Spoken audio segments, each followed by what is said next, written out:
Mirë se vini në këtë bisedë të ngrohtë, ku në qendër do të kemi rolin e gruas në supermarketet agroturistike dhe fuqizimin i tyre. Unë jam Fabiola, kam kënaqësinë të drejtoj këtë bisedë mes mikeshave të mia, të cilat janë shumë të njohura në fushën e agroturizmit. Këtu kemi Farmën Sotira, Jonidën e Farmës Sotira ne i themi mes mikeshave, ashtu sikurse edhe Aidën e Viles Gjecaj.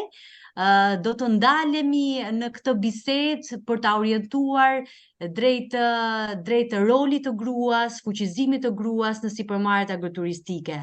Në fakt, shoqata e agroturizmit ka ndërmarrë një hap shumë të rëndësishëm për të realizuar disa seminare edukative me tema të ndryshme. Ky është seminari i parë që ne startojmë. Në vazhdim do kemi seminare të tjera me tematika referuar gjithmonë fuqizimit të sektorit të agroturizmit. Sot kemi pikërisht këtë temë ku është shumë e rëndësishme të dimë rreth kush fshihet prapa këtyre supermarketeve të suksesshme, si është drejtimi i femrës, duke filluar që nga recetat e shijshme tradicionale të ruajtur ndër breza, e serviu në detaje për vizitorët e fermës, si do të zbulojmë kështu kontributet e paçmuara dhe historitë frymëzuese të grave në agroturizëm. Do doja fillimisht vetëm të ndaj një statistik nga anketimi i fundit që ne kemi realizuar vitin që kaloi me antarët e shoqatës.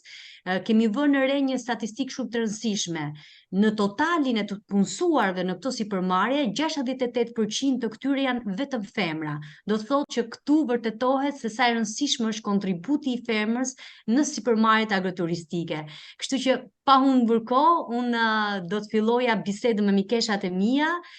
Jonida, shumë faleminderit, Aida, shumë faleminderit që gjetën kohët për t'ju bashkuar.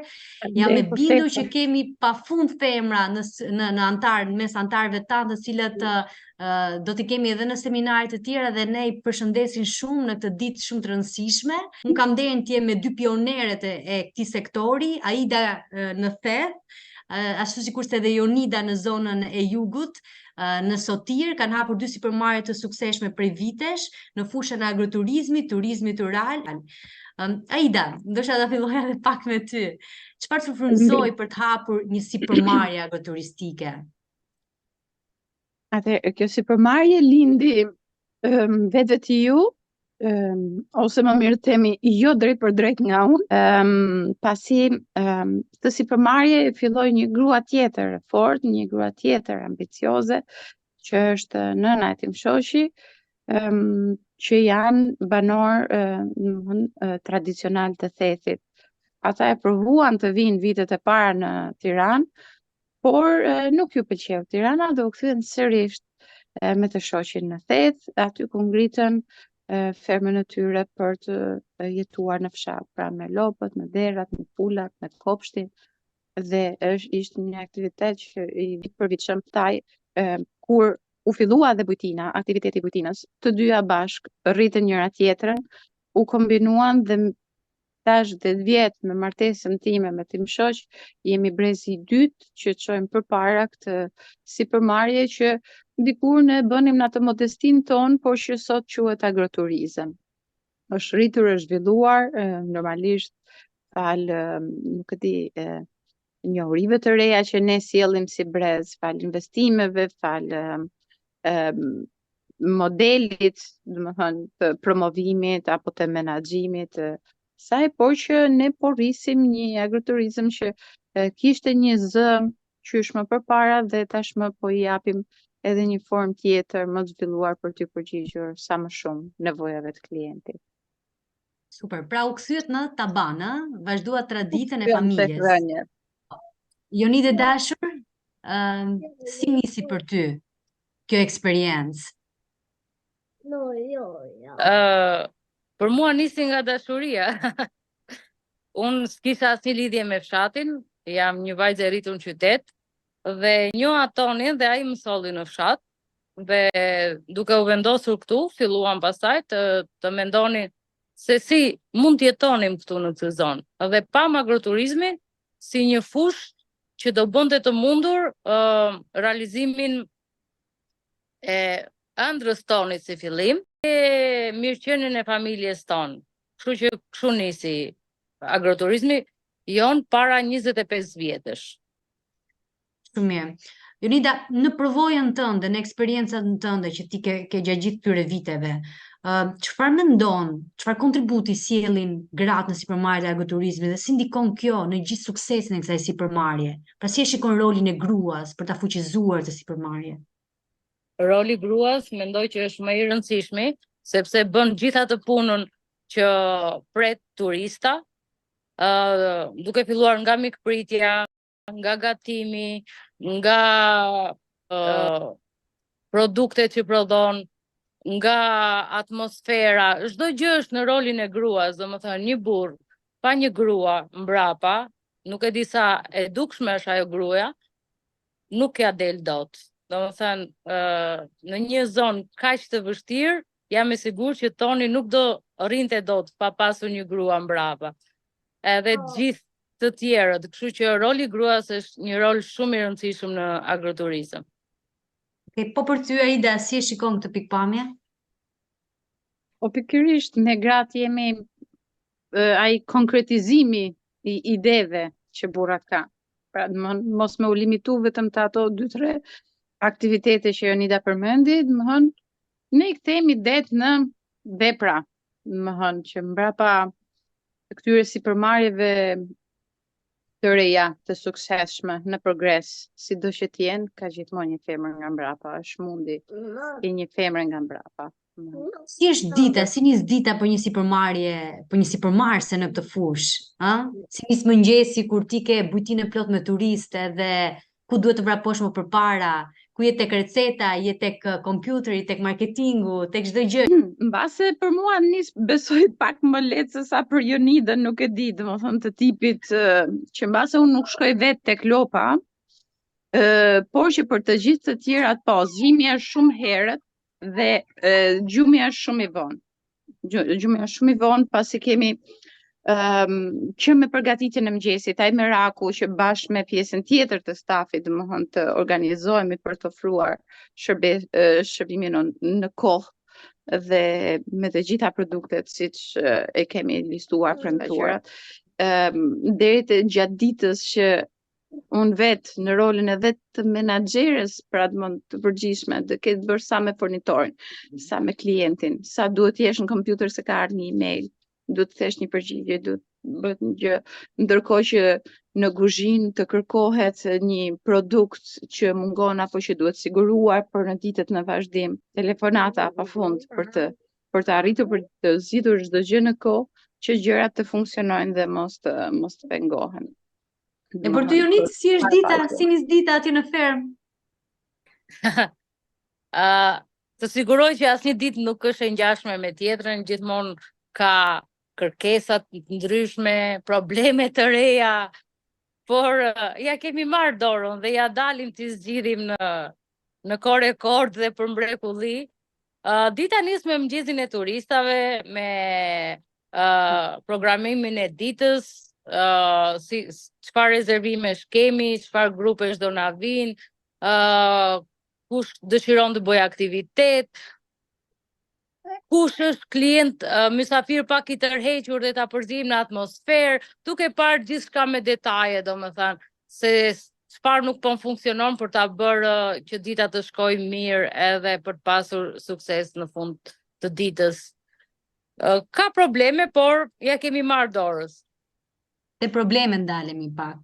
Tek pjesa e sfidave, çfarë mendon se është sfiduese për një sipërmarrëse në fushën e agroturizmit? Duke parë qoftë në rolin tënd, por duke parë ndoshta edhe për ato gratë të cilat e shikojnë si një startup për të nisur diçka të tyre, nga ferma për ta diversifikuar atë për ta kthyer në agroturizëm. Cilat janë sfidat Jonit për ty personalisht një sipërmarrëse në këtë fushë? Shiko, sfida ka pafund. Por, si se citova, ne kemi 25 vite në këtë biznes dhe ka qenë shumë e vështirë. Dhe tani për momentin nuk është e vështirë për sipërmarrëset e reja. Kështu që do t'i ftoj ato që të mos ngurojnë që të përfshihen në këtë, se është një sipërmarrje shumë e bukur.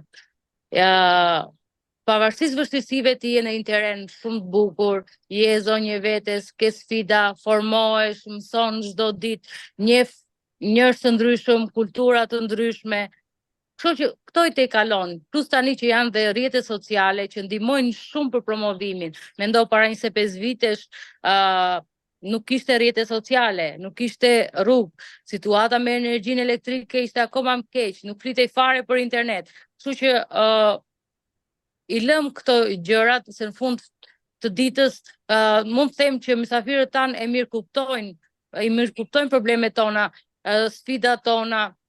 Kështu që nuk është aq shumë problem. Kështu që do t'i thosha mos nguroni që të përfshiheni në këtë sipërmarrje, sepse ja vlen dhe është gjuna që zonat rurale të mbeten të boshatisura dhe ka ardhur koha që ne t'i kthehemi natyrës, identitetit ton, trashëgimisë ton, vlerave tona. Shumë mirë, qëndrojmë pak tek tradita. Shpesh në rrjetet tona sociale të shoqatës na shkruajnë edhe gra nga zona të ndryshme rurale të vendit.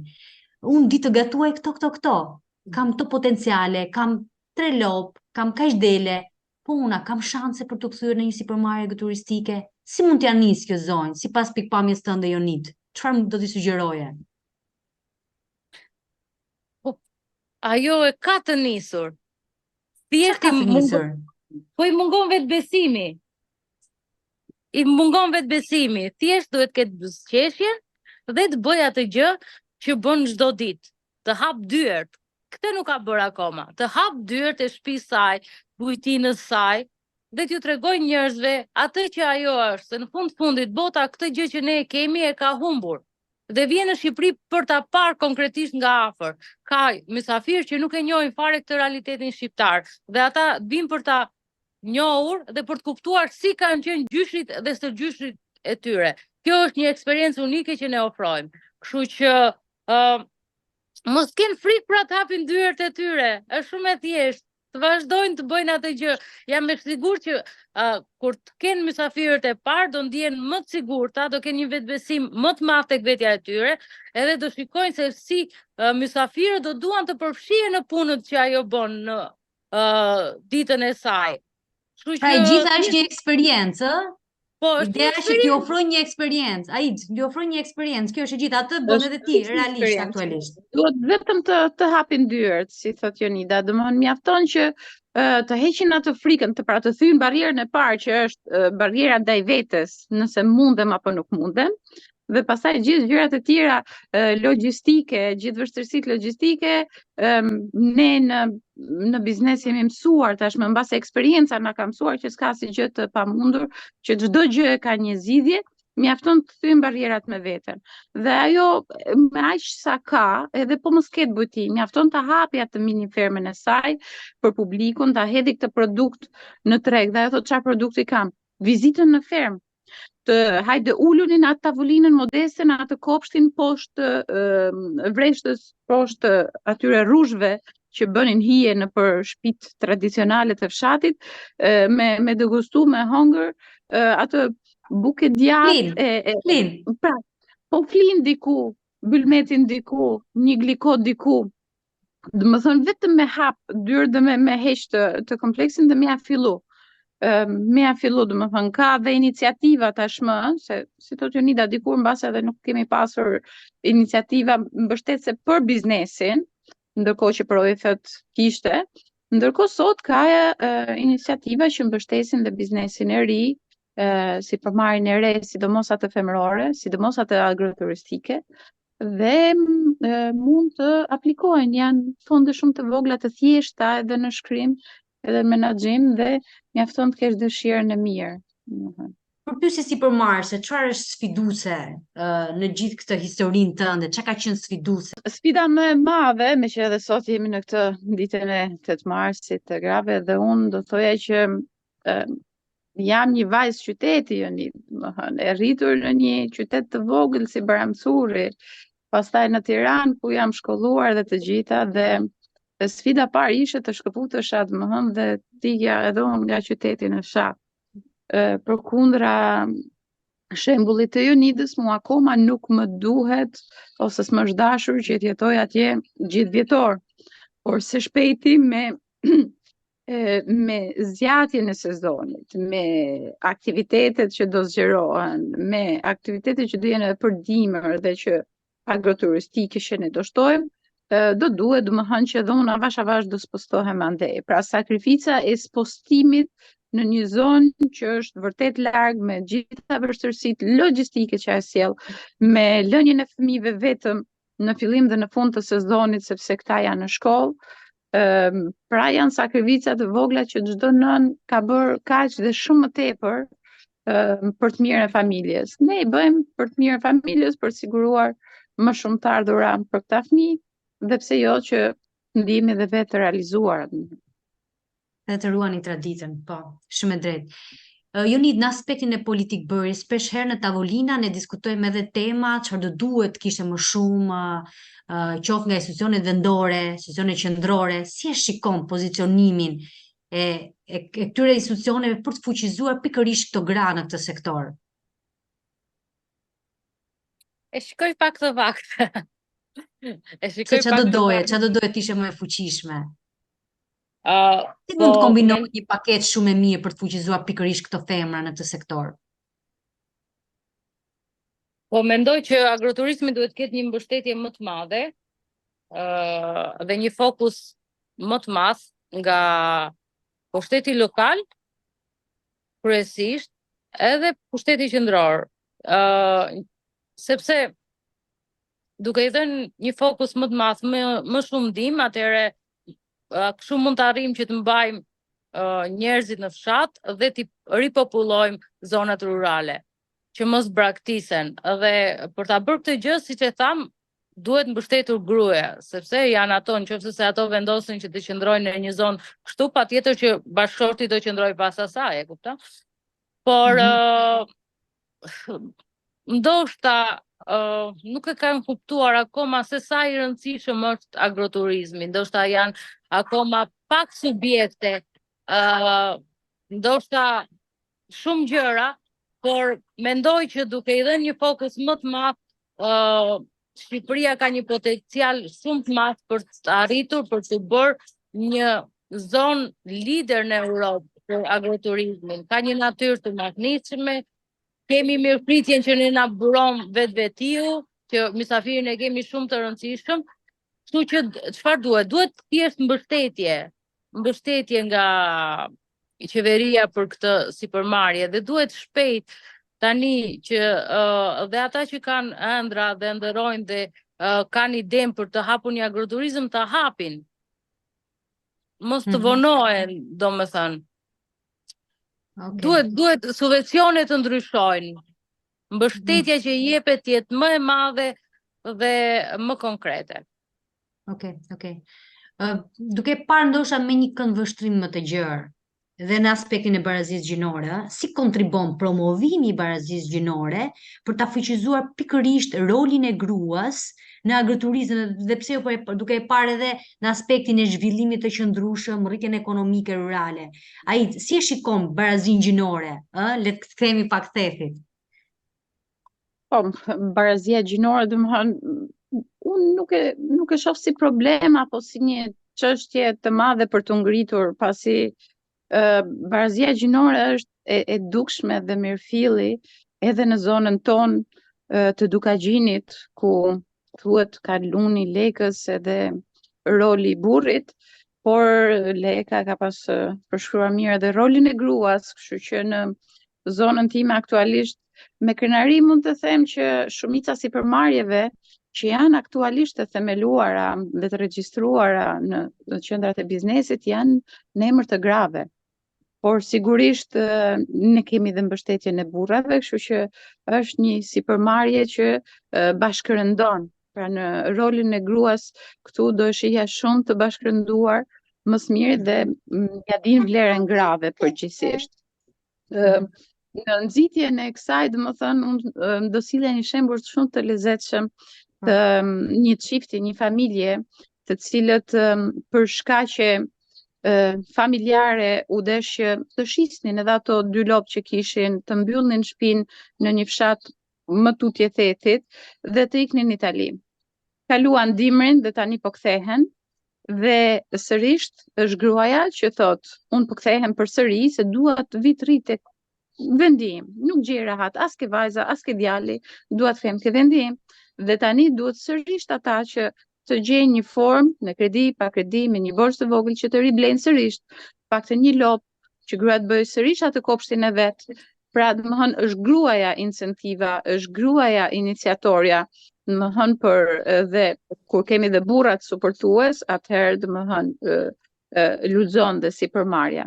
Kështu që siç po thoni çfarë unë do kërkoja, do loboja fort për këto incentivat dhe investimet direkte, qoftë edhe mikro, që t'ja fillojnë këto gra. Domethënë t'ja fillojnë. Pra do kanë nevojë se mbase nga njëherë s'kan as ato 2000 euro për të blerë lopën e parë. Po, shumë e Për drejtë. shkak se ndihmojnë fëmijët, domethënë ekonomike të tilla, por për t'ja nisur. Dikur ka pas një projekt shumë të lezetshëm Gizi në Thet, vite më parë, kur ishte një projekt që bleu lop për çdo familje të interesuar. Dhe Jonida shumë e lezetshme kjo, kur thoshte që lopën e parë që do lindi, ti nuk do na japësh ne, donatorit, po do japësh një familje tjetër. Dhe ishte një projekt shumë i lezetshëm, pra vetëm të parën herën e parë, të tjerat pastaj do shtoje kopën tënde, tufën tënde, por kjo ishte një si tip mini shpërblimi, si një tip komisioni, kontributi në natyrë, domethënë që mund të zhvillonte këtë biznes. Pra ka iniciativa mikro që mund të lënë gjurmë. Dhe fala asaj iniciative të para së kohe, ne kemi sot 4-5 lopët tona që shtohen, se gjithmonë edhe presim një vit në dimër për ta bërë pastërma, po e kemi. Shumë mirë. Në fakt ka paketa shumë të mira që mund të bëhen kombinime edhe duke u siguruar politik bërësve. Ka toka që shteti realisht edhe mund t'i ofrojë me qira pikërisht këtyre grave sipërmarrëse, me një grant të vogël për t'i fuqizuar në aspektin e përpunimit të produkteve tradicionale, në aspektin e bujtinës, e gjitha këto merat. Pra, mjafton një dëshirë shumë e mirë dhe vërtet këto gra mund të fuqizohen. Joni, cila është kauza më e fortë që ti ke mbrojtur si grua për zonën ku ti operon? Më kujtohet diçka diku të kam parë para disa vitesh, ndoshta në aspektin e, po të ngacmoj pak aspektin me mjedisin. Po, mjedisi për mua është shumë i rëndësishëm. Edhe këtu në fermë, në qoftë se vjen nuk shikon ndërtesa të larta, po shikon ndërtesa modeste. Ajo që kemi dashur ne gjithmonë që klientët tanë, mysafirët tanë të shikojnë është natyra. Ta ajo të bjerë në sy, jo ato që bëjmë ne, të japim vlerë zonës. Prandaj e kemi mbajtur kështu. Por është e rëndësishme që çdo sipërmarrje agroturistike të promovojë vlerat e zonës që ka, sepse Shqipëria është shumë e larmishme.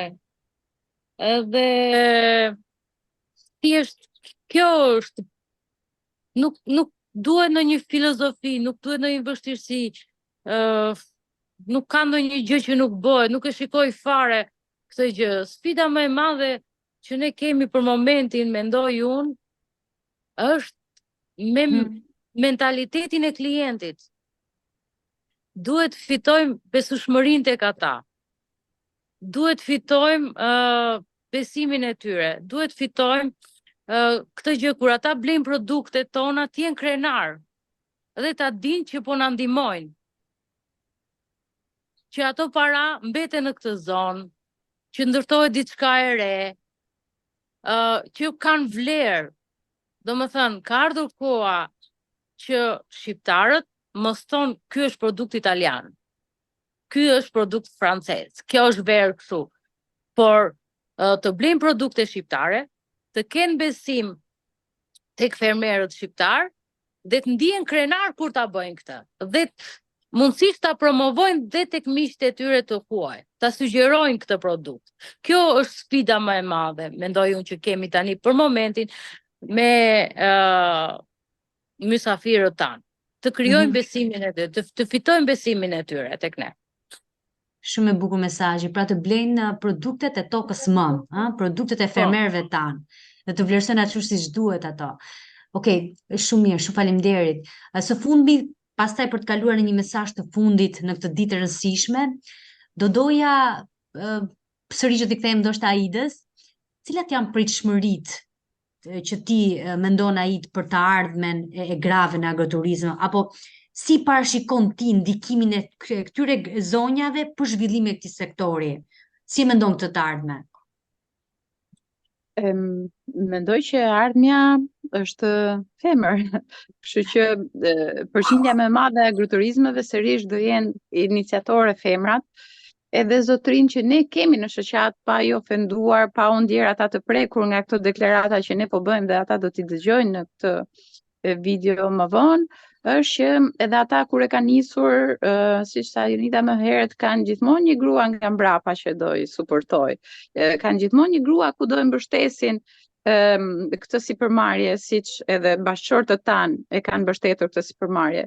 Fal pos ton që ne kemi thënë për të qenë së bashku në këto sipërmarrje. Kështu që e ardhmja e Shqipërisë është turistike, e ardhmja e Shqipërisë është agroturizmi dhe kthimi ke tradita dhe ke produktet lokale.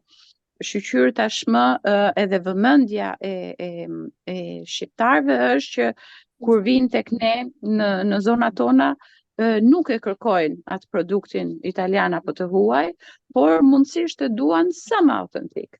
Më thënë, dhe e njohin produktin. Kështu që do kthehemi dhe duhet të investojmë dhe duhet të përpiqem më shumë. Unë jam edhe për turizmin sa më elitar, zanëm pse jo, por duke ofruar eksperiencën sa më të mirë, të mundshme, që njerëzit kur vinë edhe në zonat rurale ku jemi ne, nuk vinë më për të vuajtur. Tipo, shqiptarët nuk e duan këtë. Të huajt mund të vinë që të kenë një eksperiencë si në kohën e gjyshit, por ne mund ta bëjmë agroturizmin, nuk e di. Nuk di si ta përcjell të mesazh, por di domethënë që në gjithë agroturizmet që unë kam parë në Itali, domethënë mund të jenë nga ana logjistike, nga ana e zhvillimit, nga ana e organizimit, shumë të mira, shumë moderne, por njëkohësisht shumë autentike, shumë lokale. Kësaj duhet të qëndrojmë. Për ta përmbyllur, një mesazh të fortë për gjitha gratë që punojnë në sektorin e bujqësisë, sektor shumë i vështirë, për gjitha zonjat e shoqatës që ne kemi. Mua më kujtohet tani Maria në Puk, më kujtohet Elona në Ballaban, më kujtohet Anila në Tepelen, më kujtohet Neo Malsoria, më kujtohet Nëna Dashuri, më kujtohet zonja e Kullësupi. Çfarë mesazhi të përcjellim për gjithë anëtarët tanë, për zonja që jap një kontribut të jashtëzakonshëm këtë sektor? Këto zonja që ti përmende janë vlera në shoqatën tonë, janë zonja heroina që ja ka nisur tashmë dhe ja dalin më së miri, i nje gjithë Shqipëria dhe jashtë saj. Mesazhi që unë kam për to është që këtë dashuri që kanë ato për agroturizmin e tyre, t'ja përcjellin fëmijëve të tyre. Le të vazhdoj ky proces tek fëmijët e tyre, mos të ndaloj. Ta trashëgojnë fëmijët e tyre. Ti mësojnë, ne kemi një dëmsurim shumë të madhe për agroturizmin tonë. Është si për mua është si fëmia e tretë. Dhe kur shkoj gjikundi gjithmonë e kam mendjen, çfarë po ndodh? Më duket se kur bëhet hataja këtu, me thënë drejtën, kur mungoj unë. Po asgjë nuk ndodh, gjërat vazhdojnë. Dhe ideja është që duhet që fëmijët tanë ta shikojnë këtë sipërmarrje ashtu siç e shikojmë ne, dhe t'i përcjellim dashurinë dhe ata ta vazhdojnë dhe ta bëjnë akoma më mirë. Mos t'i shkëpusin fëmijët nga kjo rrugë që kemi nisur ne. Mendoj se hapin e parë kanë bërë zonjat, tani jemi tek hapi tjetër. Mos ta mbyllim. Vazhdojmë me trashëgiminë, vazhdojmë me traditën. Aid, një mesazh të fortë për gjithë zonjat e anëtarët të shoqatës tonë, ndoshta edhe ato që nuk janë anëtare, por që punojnë në sektor kaq të rëndësishëm si bujqësia dhe turizmi. Si shta edhe Jonida, ato e kanë nisur tashmë dhe i kanë parë, domethënë sa e bukur është dhe sa e vështirë njëkohësisht. Kanë kaluar pengesat e para, por që gjithmonë ai mesazhi aty qëndron që mos u dorëzoni pavarësisht çdo vështirësie, sepse të bukurat, avantazhet janë më të shumta se sa sakrificat e vogla që ne si nëna na e ka falë Zoti që ne mund t'i përballojmë edhe si grua, domethënë, qofshin këto familjare apo biznesi, dhe mos të ndalojmë por të shikojmë përpara se më bukur do jetë. Shumë faleminderit. Ishte shumë kënaqësi që isha në këtë bisedë të ngrohtë, në këtë mëngjes të 8 marsit me ju. Unë gjithmonë kur takoj me ju kënaqem, edhe pse nuk kam një sipërmarrje, ndihem sikur të jem një sipërmarrëse në fushën e agroturizmit. Ju falenderoj shumë edhe mendoj të takojmë në seminaret e tjera edukative që shoqata do të mbajë për gjithë ato që janë interesuar. Ju lutem mos harroni të na ndiqni në kanalet tona në Instagram, Facebook, YouTube, do t'i ndajmë me ju dhe do t'i keni aty të shkruara. Shumë faleminderit dhe gëzuar femrat e dashura. Gëzuar, Faleminderit, gëzuar. Gëzuar Ida, gëzuar. Martin.